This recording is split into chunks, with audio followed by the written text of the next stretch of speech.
very popular genre in manga, anime, and novels today is the historical genre, which focuses on characters at various points in historical times. In today's video, I want to talk about how you can create an amazing historical manga like this one and how you can present it to your audience in amazing ways.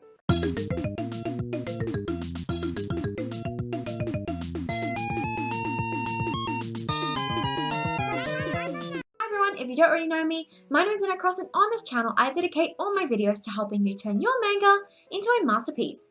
If you're new to my channel, please consider hitting that little subscribe button. It really helps support me and my channel, and it also ensures that you never miss a new video. My first tip on creating a historical manga is decide on what kind of story that you really want to tell. The historical genre itself has many subgenres, so I highly recommend that when you're deciding to create a historical story, you also decide on what genres you really want to combine with it. Common combined genres are romance, drama, mystery, thriller, or horror, but there are many other genres you can choose to combine with the main historical genre in order to make your series into something that's far more compelling and interesting to your audience. My second tip is consider what historical time you really want to focus on.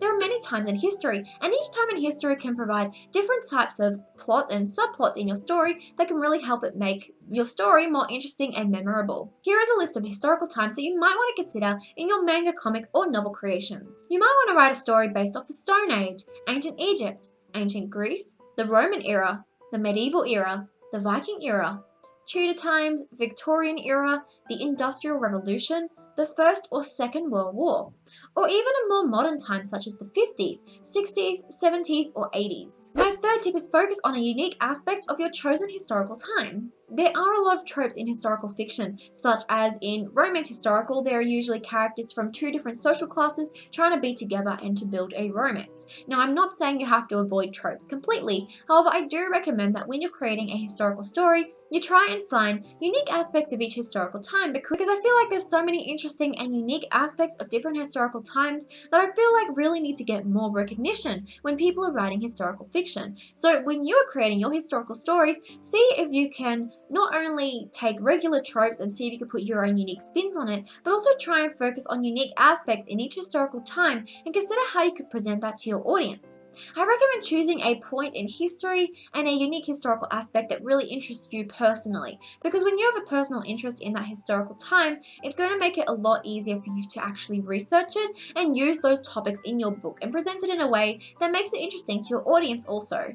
My fourth tip is research the problems and conflicts of that era and how it might affect your characters. For example, a lot of social groups in history were largely divided by social classes or wealth, and a lot of people in upper class regions did not want to associate with people of lower classes, and so that was a common problem, and that was a common social conflict in those times in history, and so that is something that you might want to present in your story when characters are experiencing difficulties because of this. Or in certain times of history, there might be moments of war or poverty, and that causes a lot of problems for your characters. So when you're deciding on a historical time to really focus your story on, you also need to consider what the problems are in that time of history, because those are problems that would affect your characters in their day-to-day lives. And so it makes it more realistic and interesting to your audience when you present those problems in a story way. Understanding these problems a lot better can also help you to write your story a lot more realistically and effectively as well. My fifth tip is decide on what makes your book different. As I mentioned earlier, there are many different tropes and cliches in historical fiction, and while these tropes and cliches are good as well, I also recommend that you try and focus on unique aspects for your own book, because then your book will actually stand out more from the crowd, and you'll be able to be noticed more in the historical genre, and you can also present topics and issues that other writers might stray away from. So all of these aspects can make your book very different and unique, and being unique can help your book to stand out among others. So you could simply choose a historical time that most people don't focus on. You could look at regular cliches and try to put your own twist or spin on those cliches to create something more unique. You could focus on different social problems or conflicts that many people don't really focus on. So by choosing unique aspects to focus on in your historical books, mangas, or comics, you can actually help your book to stand out a lot more and be a lot more memorable to your readers. My sixth tip is research every aspect of their daily lives. The research will be one of the most important aspects to writing historical fiction, because you are presenting a time in history, so you really want it to be realistic and accurate, so that when people are reading it, people who really understand that time in history or research it, they will be able to understand your book better and say, this person has really done their research and they really understand this historical time. So for example, if you're looking at clothing in that time of history, save a lot of pictures of what people wore in those times, and then you can keep referring to that as you are creating your story. I recommend creating a folder on your computer and saving a lot of pictures of that time in history into that folder so you can easily click on each file and research those different times in history and get a visual representation, because I think the visuals are very important.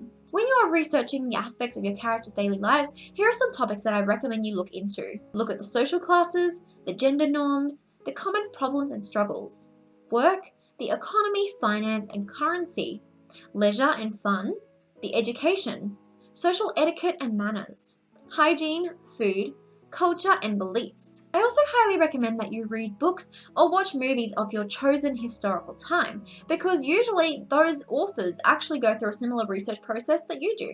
So if you are looking at a movie, for example, that is set in your chosen time, it can help you get a really good feel of how that time might feel for your characters living there.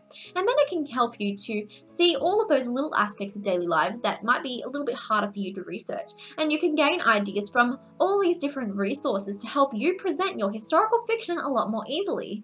I also recommend you find locations that are similar to where your story is set and research those locations. So while you don't have to give a specific location as to where your story is set, you can still look up a specific location in time, for example, London, England in the 19th century, and then you could base your story around that without directly saying that the story is actually set in that location. By choosing a location and looking up that location in history, it can help you to be much more accurate to detail and to where your characters are in that point in time. My sixth tip is be authentic to a point. Don't clog your dialogue with too much history. There are a lot of historical words and language throughout history, and while this does help things to be more accurate, it can be very confusing to your modern readers reading a book with a lot of historical language. So instead, I recommend that in your character's dialogue, you put enough information there to provide context, but you don't clog it with a whole lot of historical words that might end up confusing your audience. You can simplify the character's language and add some historical terms, but make sure that it's readable and understandable to your modern readers. My eighth tip is put a strong focus on world building. When writing a historical fiction, the world building is very important because you are essentially presenting a historical world to a modern audience. So it's very important that you provide that information in a very realistic way. And so creating this fictional world based off real events is something that can be quite challenging, and that's why I recommend you look at old movies or you read old books, because in this way you can get a feel and idea of how things might have looked in that time. I recommend writing a list of the most important locations in your historical story and maybe even creating a map to help you to refer to where your characters might be at any point in your story. When it comes to manga, you can reveal this beautiful location through really well-drawn scenes, really well-drawn city backgrounds or landscapes, and you can really present it to your audience. But first, it's very important that you craft the map so you can understand exactly where your characters might be at any point in time and what kind of backgrounds you would need to draw and create. My ninth tip is design accurate historical attire. Each time in history will have different attire, so I recommend that you first decide what time in history you want your story to be set in and consider what your characters would wear at that point in history. Clothing is also vastly different depending on different points in time. For example, clothing in ancient Rome was primarily made of wool, and they wore tunics, togas or stolas, depending on their gender and their social standing. In ancient Egypt, clothing was usually made from linen, and they wore them in a wraparound style.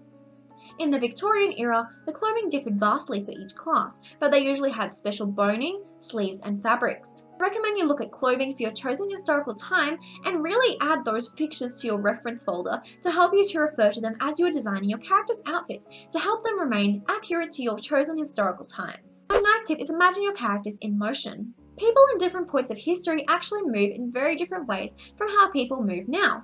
People might have certain gestures or expressions that were far more commonplace back then. People might tip their hat or bow their heads, and that might be very different depending on the different historical times. So I do recommend you look up different gestures or body language or expressions that people might use depending on the chosen historical time that you really want to work with. My 10th tip is research proper social etiquette for the time. Different points in time will likely have very different ways of showing social etiquette than they would in other points in time. So for your chosen historical time, I highly recommend that you research what types of social etiquette were very common in that time in order to help your characters be even more realistic when you're showing them in conversation and their daily lives. My 11th tip is consider what parts are necessary or unnecessary in your historical fiction. You have to remember when you're creating your historical story that you are not creating a documentary on that time. So you don't need to show every little aspect of that point in time. You are creating a story, you're creating a fictional story, and while it might be set in this historical location, you have to ensure that the story comes first. And while you are providing a lot of context with historical details, you are not creating a history document. You are not trying to teach your audience about their historical time. You are instead telling them a story. The historical location is just another part of the story, but that does not mean you need to teach your audience about the location. You simply need to provide that information to them in a story way.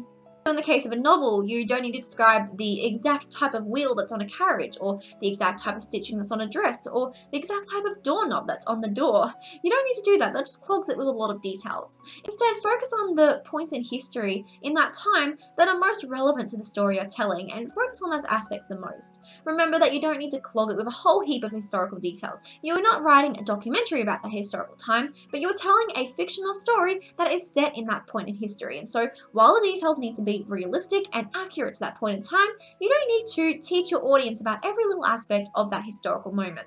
The 12th tip is create that historical fiction for the right audience. Historical fiction for an adult audience may mean that you can include a lot more historical details and make it a lot more accurate because your adult audience might be more interested in reading about that. However, if you're creating a historical fiction for a younger audience, a young adult audience, they might not really want to know as much about all these historical details, so you might find you end up simplifying a lot of those details for that target audience. So when you're creating your historical story, really consider who your target audience is and really tailor that historical story depending on who you are wanting to present that story to. My final tip is make it natural. You need to show your characters' lives through what they do every single day. Like I was mentioning earlier, you don't need to make your book feel like it's a history lesson. Instead, you are telling a story, and you really want to provide your audience with almost like a piece of your characters' lives. It's like a slice of life, except in a historical sense. So really present it through your characters living their day-to-day lives. Let your audience feel like they are a part of your historical story. They are experiencing the moments through the characters, and that's how you can seamlessly blend the historical genre with your mangas, comics, or novels. Thank you so much for watching my video today, everyone. I really hope you enjoyed it. If you did, please let me know in the comment section down below. Let me know what kind of historical stories you're creating because I'd really love to hear about them.